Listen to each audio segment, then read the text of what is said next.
TV. Kwa mbali unaliona gari la mwenyekiti wa klabu ya soka Simba Murtaza Mangungu akiwasili hapa katika dimba la Benjamin Mkapa kuja kuzungumza katika kikao cha mjadala kati ya TFF, bodi ya ligi, Simba na Young Africans na serikali na Wizara ya Habari, Utamaduni na Michezo. Kikao kinachofanyika masaa machache toka kuanza. Viongozi wa Simba wanawasili. Unamuona hapo ni mwenyekiti wa klabu ya soka Simba Murtaza Mangungu kuja kusikiliza serikali wanataka nini, nao Simba msimamo wao uko vipi.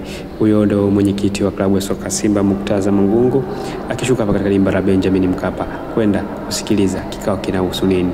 Tukumbuke tu Simba na Yanga wamealikwa na Wizara ya Michezo, na kwa sasa wameitikia wito kwenda kusikiliza kipi kitachojiri, kipi kitaendelea. Baki nasi mwanzo mpaka mwisho. Sisi ni Uba TV, excellence is our signature.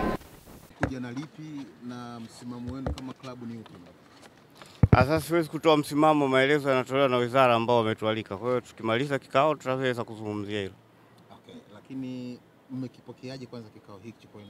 Ni utamaduni wa kawaida, mbona tunakutana mara nyingi na wizara. Sijui kwa nini imetrigger watu wamekuwa na attention kubwa. Uione kama pressure yake ni kwa sababu ya ule mchezo ambao uliahirishwa?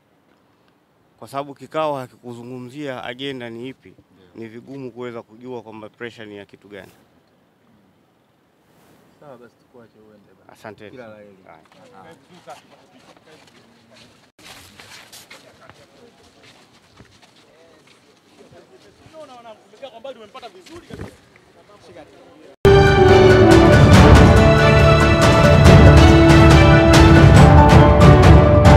Uba TV, excellence is our signature.